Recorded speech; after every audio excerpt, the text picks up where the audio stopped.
جب میری ماں کی دوسری شادی ہو رہی تھی میں بہت روئی تھی۔ اگرچہ اس وقت میں چھوٹی سی تھی لیکن مجھے یاد تھا کہ میرے سگے والد کے ساتھ کیا ہوا تھا۔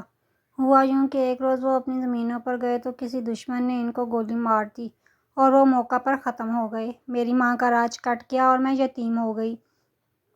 باپ زندہ ہو تو سبھی اس کی اولاد کا چاؤ کرتے ہیں۔ اب خاندان والے چاؤ کیا کرتے وہ مجھے منحوس کہتے۔ 5 برس کی عمر میں زمانے کی ٹھوکروں میں آ گئی۔ سچ ہے یتیم کا اللہ کے سوا کوئی نہیں ہوتا۔ علی پور میں میرے باپ کی زمینیں تھیں مگر ان کے بعد سوتیلے چاچا نے زمین پر قبضہ کر لیا اور ان کے سپوت ہمارے خون کے پیاسے ہو گئے۔ جب ان لوگوں نے جینا دو بھر کر دیا تو خالہ نے ماں کی دوسری شادی اپنے دیور اللہ بخش کے ساتھ کرا دی تاکہ گاؤں والے ہم کو سکون سے رہنے دیں۔ جب میں نے 5 جماعتیں پڑھ لیں تو اماں نے مزید پڑھانے کی بجائے مجھ کو گھر کے کاموں میں لگا دیا۔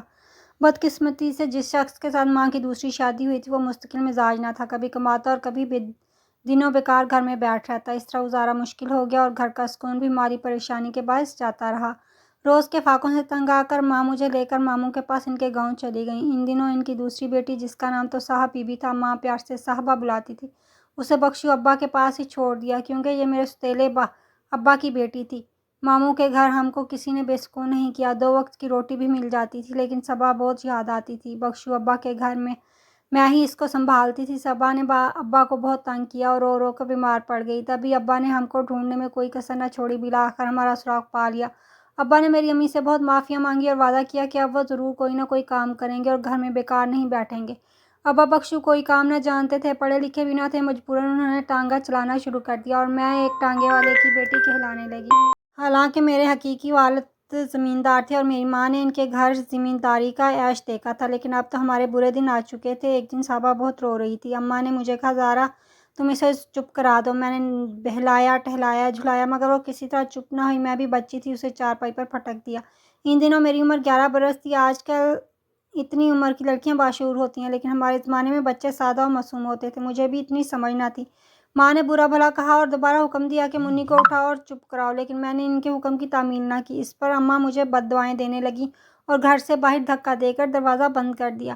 شام ہو رہی تھی۔ اماں کو اتنا غصہ تھا کہ انہوں نے دروازہ نہ کھولا۔ مجھ کو کتوں سے ڈر لگتا تھا، بہت دستک دی مگر امی پر کوئی اثر نہ ہوا۔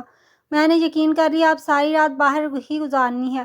یہ سوچ کر بخشو ابا کے ٹانگے میں چھپ گئی اور روتے روتے سو گئی۔ جہاں ہم رہتے تھے اس گلی کے بہت سے لڑکے ٹیوشن پڑھنے جاتے تھے۔ شام کو جب وہ ٹیوشن پڑھ کے گھروں کو لوٹے انہوں نے دیکھا کہ ایک بچی ٹانگے میں سو رہی ہے اور اس کے رخساروں پر آنسوؤں کی لکیریں پڑی ہوئی ہیں۔ ان میں ایک لڑکا حمزہ تھا۔ وہ ایک بڑے زمیندار کا بیٹا اور امیر خاندان سے تھا۔ حمزہ نے جب مجھے بے خودی کے عالم میں ٹانگے میں پڑا دیکھا تو اسے ترس آیا۔ اس نے مجھے جگایا اور کہنے لگا زارا اٹھو گھر جاؤ، شاید تم کھیلتے کھیلتے ٹانگے میں سو گئی ہو۔ میں اٹھ نہیں رہی تھی۔ اٹھو بھی زارا، اس نے مجھ کو جھنجھوڑا، رات کا وقت تھا، تمہارے ماں باپ پریشان ہوں گے۔ میں جاگی تو یاد آیا اماں نے دھکا دے کر مجھے گھر سے نکالا تھا، تبھی پریشان ہو گئی اور رونے لگی۔ حمزہ نے پوچھا کیا تمہاری ماں نے مارا ہے؟ اچھا آؤ میرے گھر چلو، میری ماں تمہیں گھر میں چھوڑ آئیں گی۔ میں اپنے گھر جانے کی بجائے اس کے ساتھ چلی گئی جہاں حمزہ کی ماں اور بہنوں نے دیکھتے ہی کہا ارے یہ تو بخشو ٹانگے والے کی بیٹی ہے، بیچارے غریب لوگ ہیں، جانے کہاں سے یہ خانہ بدوشوں کی طرح آ گئے ہیں اور کیسی زندگی گزار رہے ہیں۔ میرا نازک سا دل تو پہلے ہی زخمی تھا۔ یہ الفاظ سنتے ہی چھلنی ہو گیا۔ وہ مجھ سے طرح طرح کے سوالات کرنے لگے۔ میں نے اپنی سمجھ کے مطابق جواب دیے تو ان کے دلوں پر میری مظلومیت کا بہت اثر ہوا۔ حمزہ اور اس کی ماں میرے ساتھ گھر آئے اور امی کے حوالے کیا۔ حمزہ کی ماں نے امی کو ہدایت بھی کی کہ آئندہ اس بچی کو نہ مارنا اور نہ ہی شام کے وقت گھر سے نکالنا۔ لڑکی ذات ہے، اس طرح بچیاں برے حادثے کا شکار بھی ہو سکتی ہیں۔ لیکن میری ماں کو کب اتنی سمجھ تھی، وہ پڑھی لکھی تو تھی نہیں، حالات کی چکی کا ایندھن بنی ہوئی تھی، لہٰذا اپنی بیٹیوں سے بھی تنگ تھیں۔ ان دنوں ماں بہت چڑچڑی ہو گئی تھی اور میں ان کے سلوک سے دکھی رہتی تھی۔ اب مجھے ایک پل گھر میں چین نہ تھا۔ اکیلے میں گھبراتی۔ جب ماں سبزی توڑنے کھیتوں میں جاتی اور ابا ٹانگا لے کر نکل جاتے تو میں صاحبہ کو لے کے حمزہ کے گھر آ جاتی۔ حمزہ کی بہنیں آمنہ اور آئمہ میرا بہت خیال رکھتی تھیں اور حمزہ تو اس قدر پیار سے پیش آتا کہ میں خود کو کوئی شے سمجھنے لگی تھی۔ ان لوگوں کو گھر میں نہ صرف مجھے سکون ملتا بلکہ میری صحت بھی اچھی ہو گئی تھی۔ مالکہ جان جو حمزہ کی امی تھی میرا بہت ساتھ دیتی تھیں، مجھے کھانا کھلاتی اور منی کو نہلا کے کپڑے بدلواتی، اسے دودھ دیتی اور چارپائی سے جھولنا باندھ کر سلا دیتی۔ انہوں نے مجھے گھر کا کام سلیقے سے کرنا اور کڑھائی سلائی سکھائی۔ میں ان کے ساتھ رہ کر بہت خوش تھی۔ میری زندگی ہی بدل گئی تھی۔ پہلی بار احساس ہوا کہ کوئی مجھے چاہتا ہے، لیکن ہمیشہ کی طرح خوشیاں پھر مجھے دھوکہ دے گئیں۔ اماں کو جب پتہ چلا کہ یہ لوگ میرا بہت خیال رکھتے ہیں اور میں ان کی محبت میں کھو گئی ہوں तो वो मुझे लेकर मामू के गांव से, जहां हम अब रह रहे थे, अब्बा बख्शू वाले शहर यानी अपने ससुराली घर को लौट आई। यहाँ वापस आने की वजह यह थी कि वो मुझे मना करती थी कि मैं हमजा के घर ना जाया करूँ, इनके घर का खाना भी ना खाया करूँ, बल्कि अपने घर रहा करूँ। मगर मैं ना मानती थी, क्योंकि अकेले घर में रहने की वजह से मेरा जी घबराता था। अम्मा जून ही घर से निकलती, मैं हमजा के यहाँ चली जाती और इनके आने से थोड़ी देर पहले लौट आती। अब्बा मुझको मना नहीं करते थे, कहते ठीक है इनके घर जाया करो, अकेले रहने से इंसानों में रहना बेहतर होता है। अम्मा का ख्याल था ये लोग मुझे बहका देंगे तो मैं कहीं की ना रहूँगी। इन लोगों के एहसान तले दबकर जीना भी पसंद ना करती थी। मेहनत मजदूरी भी इसलिए करती थी कि मेहनत मजदूरी करना इनकी मजबूरी थी। अब्बा इतना नहीं कमाते थे कि गुजारा सही तरह से होता। जब मैं अम्मी के साथ अब्बा बख्शू के भाई घर आ गई तो मेरा बुरा हाल हुआ। हमजा और इसके घर वालों को की याद आती और छुप छुप कर रोती। ऐसे ही 2 साल गुजर गए, लेकिन इन लोगों की याद मेरे दिल से ना निकल सकी।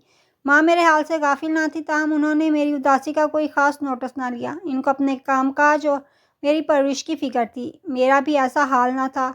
हमजा भी मेरी खातिर परेशान था। वो इस कदर दिलबर्दाश्ता हुआ कि अपनी पढ़ाई छोड़ दी, जबकि इसके वालिद उसे डॉक्टर बनाना चाहते थे। जब बाप ने देखा बेटा पढ़ाई से गफलत बरत रहा है, तो एक बड़े शहर पढ़ने भेज दिया और वहाँ हॉस्टल में दाखिल करा दिया। हमसा का दिल वहाँ भी ना लगा। वो इन दोनों एफएससी कर रहा था। एक दिन वो इस शहर आ गया जहाँ हम रहते थे। यहाँ इसने एक स्टोर पर मुलाजमत कर ली। ये खबर मेरे अब्बा ने मुझे दी। इस वक्त अम्मी घर पर मौजूद ना थी। मैं बहुत खुशी हुई और कुछ ना कुछ खरीदने के बहाने स्टोर पर जाने लगी। अब्बा भी स्टोर पर जाते थे। हमजा इनसे अच्छी तरह मिलता था और अपनी तरफ से कुछ अशिया और राशन वगैरह दे दिया करता था। रकम भी इन चीज़ों के स्टोर के मालिक को खुद अदा कर देता। अब्बा बख्शू की आमदनी कम थी, चोरी छुपे नशा भी करने लगे थे। इनको और क्या चाहिए था। वो मेरे स्टोर पर जाने पर बिल्कुल भी मोतरस ना थे, बल्कि अम्मा को भी ना बताते कि मैं हमजा से मिलती हूँ और बातें करती हूँ। ये बात कब तक छुप सकती थी। अम्मा को पता चला तो उन्होंने तूफान उठा दिया। स्टोर के मालिक से जाकर शिकवा किया। इसने हमजा को समझा बुझा कर इसके घर भिजवा दिया। वो घर गया तो खौफजदा और गमजदा था। बेटे को गमजदा देख अब्बा ने बजाय डांट पिटट के इसकी दिलजोई की और शर्त रखी कि अगर वो दिल लगाकर पढ़ेगा तो वो इसके लिए मेरा रिश्ता मांग लेंगे। ये भी इनकी शर्त थी कि वो एफएससी में अच्छे नंबर लाएगा। हमजा ने वादा कर दिया, जी लगाकर मेहनत की और मेरिट बना लिया। सच कहते हैं मोहब्बत में बड़ी ताकत है। इसने इसी ताकत से काम लिया और शानदार रिजल्ट दिया तो इसके वालिद अपनी शर्त और वादे से मजबूर हो गए और वो अपनी बीवी के हमरा हमारे घर हमजा के लिए मेरा रिश्ता तलब किया। हालांकि फ़ी ज़माना ऐसा नहीं होता। लोग मुझे तांगे वाले की सब लड़की कहते थे, जबकि मेरा हकीकी बाप तो ज़मींदार था, लेकिन किस्मत ने मुझे बेआसरा और यतीम कर दिया था। बहरहाल वो बड़े लोग और अच्छे ख़ानदान से थे, जबकि मैं एक टांगे वाले की बेटी कहलाती थी। माँ को तो इस रिश्ते पर खुश होना चाहिए था, लेकिन वो मेरे सौतेले चचा के रवैये और नाइंसाफ़ी से डसी हुई थी। इनको ज़मींदार तबके से ही खौफ आता था, लिहाजा खुश होने की बजाय उन्होंने नफ़रत का इजहार किया और हमजा के वालिदैन को रिश्ता देने से इनकार कर दिया। वो लोग अफसरदा होकर चले गए। मैं भी रोती सिसकती रह गई। जाने मेरी माँ के जी में क्या थी। शायद वो मेरी शादी अपने भाई के बेटे से करने की आरज़ूमंद थी। ताहम वो लोग शहर में रहते थे और हमें पूछते तक न थे। कभी कभार मेरी माँ खुद अपने मगरूर भाई और भाभी से मिलने चली जाती थी। हमजा के वालिदैन तो इस इनकार पर खामोश हो बैठे, मगर हमजा का चैन करार लुट गया। इसकी अब भी यही आरज़ू थी कि किसी तरह मैं उसे मिल जाऊं। एक दिन वो मुझसे मिला और कहा, तुम्हारी माँ ने तो इनकार कर दिया है, वो किसी तरह मानती नहीं। क्यों ना तुम मेरे साथ मेरे घर आ जाओ, हम शादी कर लेंगे। ये सुनकर मैं खौफज़दा हो गई और उसे जवाब दिया, हमजा बेशक मेरी माँ ज़ालिम सही, मगर मैं अपने गरीब वालिदैन के चेहरे पे ये कालक नहीं मल सकती कि घर से भाग जाऊँ। मैं ये काम नहीं कर सकती, तुम मुझे भूल जाओ, मैं तुम्हारे अब्बा को मना लूँगा। इसने कहा, अब्बा तो राज़ी है, लेकिन माँ भी तो कोई हस्ती है। मैं उनकी बद्दुआएं ना लूँगी और तुम जानती हो कि ये टांगे वाला मेरा सौतेला बाप है। मेरे हकीकी वाले तो फौत हो चुके हैं। मैं इनकी रूह को तकलीफ़ नहीं देना चाहती। मैं ऐसा कहते हुए बहुत रो रही थी। इसने बड़ी मिन्नतें की। वो गाड़ी लाया था जो सड़क के पार खड़ी थी, लेकिन मैं न मानी, जिसके बायस वो बहुत गमज़दा हुआ। वो तो यही चाहता था कि ये अच्छे ख़ानदान की बेटी है, अच्छे ख़ानदान में आ जाए, मगर मेरी हमीयत ने घर से भागने का गवारा ना किया। मैं अपने गरीब माँ बाप की इज्जत की खातिर अपनी ज़िंदगी को दांव पर लगा रही थी। वो दौर ही ऐसा था जब लड़की और लड़का खामोशी से अपने बुजुर्गों के फैसलों के सामने सर झुका देते थे और इनको इतना भी इख्तियार हासिल नहीं था कि वो इन फैसलों के खिलाफ एहतजाज कर सके। हमजा चला गया और मेरा सुकून भी साथ ले गया। अब मुझे किसी पल करार ना था। रोती थी मगर माँ को ना पता चले मैं रोई हूँ। इन दिनों मेरे अपने जीने मरने का होश नहीं था। तभी एक दिन अब्बा ने कहा, ज़ारा तुम बहुत उदास रहती हो, ज़रा नहा धो कर तैयार हो जाओ, मैं तुमको तुम्हारे मामू के गांव सैर कराने ले चलूँ। वहाँ तुम्हारी खाला रहती है, इनकी बच्चियों से मिलोगी, मामू के घर जाओगी तो खुश हो जाओगी। अम्मा वहाँ जाने से मना कर देंगी। मैंने जवाब दिया, तुम इनको वहाँ का मत बताना, करीब के गाँव मेरी बहन है भी तो रहती है, इसकी बेटी की शादी है, मैं कहूँगा तुमको वहाँ लिए जा रहा हूँ तो वो मना नहीं करेगी, बल्कि इनको कुछ बताना ही नहीं है। वापस आकर बता देंगे वो खेतों में काम कर रही है, अभी निकल चलो शाम से पहले हम लौट आएंगे। मैं भी उदासी से तंग और अपने माहौल से खफा थी। माँ तो इन दिनों मुझे अपनी दुश्मन नजर आती थी। मैं अब्बा की बातों में आ गई और माँ के जाने के बाद मुन्नी को पड़ोसन को थमाकर अब्बा के हमरा टांगे पर बैठकर सैर को चल दी। अब्बा मुझे शादी में ले जाने के बजाय कहीं और ले गया।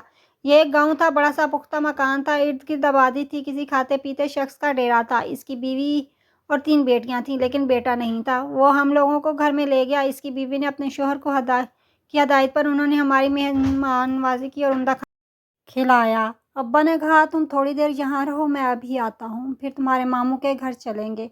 इनके जाने के बाद मुझे पता चला कि अब्बा मुझे इस आदमी के हाथ बेचकर चला गया है, तो मुझे यकीन न आया। इस घर की औरत बोली, मेरा खाउंद कहता है कि घर में काम काज के लिए ख़रीदा है, लेकिन मैं जानती हूँ कि इसने तुमसे निकाह करने के लिए तुम्हें ख़रीदा है, क्योंकि मेरी 3 बेटियाँ हैं, बेटा नहीं है। इसकी बीवी ने सच कहा था।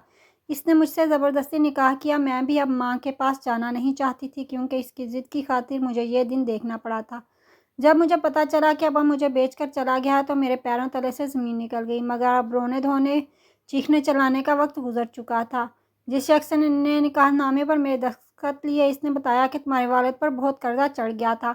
कर्जदार इसको धमकियाँ देते थे, तभी वो तुमको बेच गया है। अब वो तुम्हारी माँ को जाकर यही बताएगा कि तुम किसी के साथ चली गई हो। तुमको अब यहीं रहना है, मगर मैं और मेरी बीवी तुमको इज्जत से रखेंगे, बशर्ते ये कि तुम झगड़ा ना करो और हमारे साथ सुलह और सुकून से रहो। तुमको यहाँ कोई तकलीफ़ ना होगी। अब मैं जाती तो कहाँ, मैं तो इन लोगों की कैद में थी, इनके किसी हुक्म से इनहराफ ना कर सकती थी। जाने अब्बा ने मेरी माँ को मेरे बारे में क्या कहा, जाने मेरी माँ पर क्या गुजरी, मुझे खबर ना थी। मैं जानना ना चाहती थी। माँ और बाप मेरे लिए बेमायनी थे। सोतन समझदार थी, वो अपने शोहर की फर्माबरदार थी, उसकी लड़कियां भी। उन्होंने मुझे प्यार दिया। सोतन ने बड़ी बहन की तरह ख्याल रखा। इसकी लड़कियां मेरे आराम का ख्याल रखती थीं। वो कहती थी, हमको तो बस भाई चाहिए, क्योंकि हमारी माँ किसी ऑपरेशन के सबब बच्चे को जन्म नहीं दे सकती। हम चाहती हैं कि हमारा कोई भाई और वारिस हो। अब्बा ने ही एक दिन हमजा को बताया कि मैं कहाँ हूँ। वो बेचारा तो ये सुनकर बौखला ही गया और मैं एक उधेड़ उम्र और दिल के मरीज़ की मलकियत हो चुकी हूँ। उसे यकीन न आता था। वो गांव के कुछ मुअज़्ज़ज़ लोगों को इकट्ठा करके मेरे खावंद के डेरे पर आया, लेकिन जब उसे पता चला कि मैं इसकी मनकूहा हो चुकी हूँ, तो वो वापस चला गया। मैं इधर रोती और पछताती थी। काश हमजा के साथ ही भागकर इसके घर चली जाती, तो मेरी उसके साथ शादी हो जाती। जिस तेले बाप की लाज रखी, इसने क्या किया। हमजा की डेरे पर आमद के बाद मेरा शोहर बहुत शकी मिजाज हो गया। पहली बीवी से कहता, इस पर कड़ी नज़र रखो, मगर वो औरत आला मिजाज की थी, मुझे कुछ ना कहती। मेरा जी घबराता तो मोहल्ले में अपने मिलने वालों के घर मुझे ले जाती, ताकि मेरा जी बहला रहे। वो कहती, ये भी बेचारी इंसान है, किसी की बच्ची है, इस पर जुल्म करना ठीक नहीं।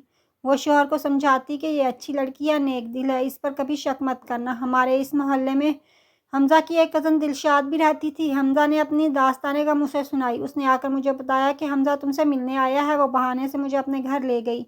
मुझे देख के वो रो पड़ा। मैं भी रोने लगी। जब मैंने बताया कि तेरे बाप ने मुझे बेचा है, तो वो सुनकर पागल सा हो गया और अपने बाल नोचने लगा। इसने एक मरतबा फिर मुझे यहाँ से भाग जाने का मशवरा दिया कि तुम्हारे साथ ज़बरदस्ती में धोखा हुआ है, ये शादी दुरुस्त नहीं, हम अदालत से रुजू करेंगे। जब उसने ये बात कही तो मैं गहरी सोच में डूब गई। जब मेरी माँ की दूसरी शादी हो रही थी और मैं अपने हकीकी बाप को याद करके रो रही थी। किसी सोच में गुम हो गई हो, जवाब क्यों नहीं देती। हमजा ने मुझे झंझोड़ा, मगर मैं खामोश थी। मैं उम्मीद से थी, उसको कैसे कह देती कि तुम्हारे साथ चलती हूँ। मेरे और हमजा के बहुत से ख्वाब थे, मगर अब कुछ उम्मीदें मैंने अपने होने वाले बच्चे से वाबस्ता कर ली थी। हमजा मुझसे लाख मोहब्बत करता, लेकिन वो किसी और के बच्चे से तो वो प्यार नहीं कर सकता था, जो कोई सगा बाप अपने बच्चे से कर सकता है। तभी मैंने जाना कि एक शादीशुदा और बच्चे वाली औरत शोहर के घर से भागे तो सारी ज़िंदगी ज़माना उसे भागी हुई औरत ही कहेगा, और ये बात इनकी औलाद के लिए एक ताना बन जाएगी। अब जो कुछ खुदा ने मुकद्दर में लिख दिया था, मुझे मिल गया था। यही सोचकर हमजा से कहा, मुझे अदालत तक मत ले जाओ, मैं तुम्हारे साथ जाने के लायक नहीं हूँ। यह सुनकर इसके दिल को ठेस लगी और वो बददिल होकर चला गया। इसके वालिद ने समझा बुझाकर उसे पढ़ने के लिए लाहौर भिजवा दिया। वक्त गुजरता रहा। मैंने नए हालात से रफ्ता रफ्ता समझौता कर लिया, क्योंकि अब एक बच्ची की माँ बन चुकी थी। मेरे शोहर की किस्मत में अभी लड़का नहीं था, सो इस बार मेरे वतन से भी लड़की ने जन्म लिया। इसकी 4 बेटियां हो गईं। वो ऐसे ही बहुत से बरस बीत गए। हमजा ने पढ़ाई मुकम्मल कर ली और आला तालीम की खातिर बैरून मुल्क चला गया। حمزہ کے جانے کا مجھے دکھ تھا، چونکہ اس کی کزن دلشاد سے اس کے بارے میں خبریں ملتی رہتی تھیں۔ وقت گہرے سے گہرے زخم بھی منتقل کر دیتا ہے، اور شادی شدہ عورت تو پھر گھرداری اور بچوں کی گہما گہمی میں سب کچھ بھول جاتی ہے۔ اسے بس اتنا ہی یاد رہ جاتا ہے کہ اس کا حسرتوں بھرا دل کبھی کسی کے کو چاہتا تھا، کبھی کسی کے ساتھ گھر بسانے کے خواب دیکھتے تھے۔ مرد مگر اپنی محبت کو شاید نہیں بھلا پاتے۔ اگر مرد کو کسی لڑکی کے ساتھ سچی محبت ہو جائے تو وہ خود مختار ہوتا ہے، پھر شادی کرے یا نہ کرے۔ حمزہ بھی شادی نہ کرنا چاہتا تھا، لیکن اس کی والدہ نے رو رو کر اس کی شادی کروا دی۔ اس کی بیوی حسین و جمیل تھی، مگر میری یاد اور میرا ذکر اس کی شریک حیات کی روح کو جلا دیتی تھی۔ دونوں میاں بیوی میں بن نہ سکی اور ان کی طلاق ہو گئی۔ میری شادی کو 15 برس بیت چکے تھے۔ ایک دن اپنی سب سے چھوٹی بیٹی کو لے کر شہر کے ایک ڈاکٹر کے پاس گئی۔ یہ نیا ڈاکٹر بیرون ملک سے پڑھ کر آیا تھا۔ ڈاکٹر کو دیکھا تو چون گئی، گھبرا کر نقاب ڈال لیا۔ باری آنے پر بیٹی کو دکھایا۔ میری سانسیں بے ترتیب ہو رہی تھیں، وہ بھی میری آواز سن کر گمسم تھا۔ میں ساری رات نہ سو سکی۔ اتنے سالوں بعد اسے دیکھا تو بیٹی کی بیماری بتانا ہی بھول گئی۔ اس نے اچھی طرح چیک اپ کیا۔ میرا خیال تھا وہ بھلا چکا ہے، لیکن جو نہیں اٹھنے کو ہوئی، اس کی آواز میرے کانوں میں پڑی اور قدم تھم گئے۔ اس نے کہا، زارا تم چاہے جتنے نقاب اوڑھ لو، میں تم کو پہچان لوں گا۔ پہچان کی خوشبو کبھی نہیں مرتی۔ میں نے تمہاری موجودگی اسی وقت محسوس کر لی تھی جب پہلے دن تم نے یہاں قدم رکھا تھا۔ اچانک جیسے وقت تھم گیا، چلتی ہوئی سوئیاں رک گئیں، بس دونوں طرف خاموشی تھی۔ جانے کتنا وقت بیت گیا پتہ ہی نہ چلا۔ مدتوں بعد دو بچھڑے ہوئے ملے تھے۔ آج بھی حمزہ کو میرا ایسا ہی انتظار تھا۔ حمزہ کی شادی اس کے والد نے قسم دے کر کروائی تھی، کیونکہ وہ بستر مرگ پر تھے۔ اس کی 2 بیٹیاں اور 1 بیٹا تھے، میری بھی 2 بیٹیاں اور 1 بیٹا تھے۔ اتنا وقت گزر جانے کے باوجود اس کے دل کے دروازے میرے لیے کھلے تھے۔ میں خود بھی چلتے چلتے تھک چکی تھی۔ شوہر کا انتقال ہو گیا تھا۔ میں سسرالی رشتہ داروں کے رحم و کرم پر جی رہی تھی کہ میرے 3 بچے تھے۔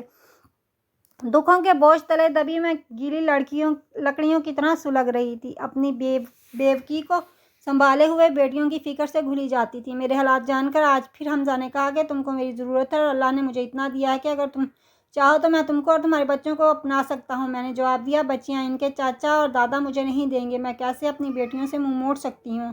ان کے سروں پر باپ کا سایہ نہیں ہے۔ ماں بھی نہ رہے تو وہ کس حال میں جئیں گی؟ اب جہاں ہوں وہیں ٹھیک ہوں۔ بڑھاپے کی دہلیز پر قدم رکھ چکی ہوں اور تمہارا گھر بسا ہوا ہے۔ میں اس میں انتشار نہیں پھیلانا چاہتی۔ ایک بار میں نے حمزہ کی محبت کو ٹھکرایا، ماں باپ کی عزت کی خاطر، دوسری مرتبہ اپنے شوہر کی عزت کی خاطر، اور تیسری مرتبہ اپنی بیٹیوں کی خاطر، جن کے مستقبل کو میں کسی حرکت یا اقدام سے تانا نہیں بنانا چاہتی تھی۔ میں الٹے قدموں وہاں سے پلٹ آئی۔ گھر آ کر دل کھول کے روئی۔ کاش وہ مجھے زندگی کے اس موڑ پر دوبارہ نہ ملتا۔ حمزہ کے خیال میں بے وفا ہوں۔ میں نے اس سے محبت بھی نہیں کی تھی۔ کیسے اسے بتاتی کہ ایک مشرقی عورت کی کیسی مجبوریاں ہوتی ہیں۔ کبھی ماں باپ کے لیے، کبھی شوہر اور اولاد کے لیے اسے سب کچھ قربان کرنا پڑتا ہے۔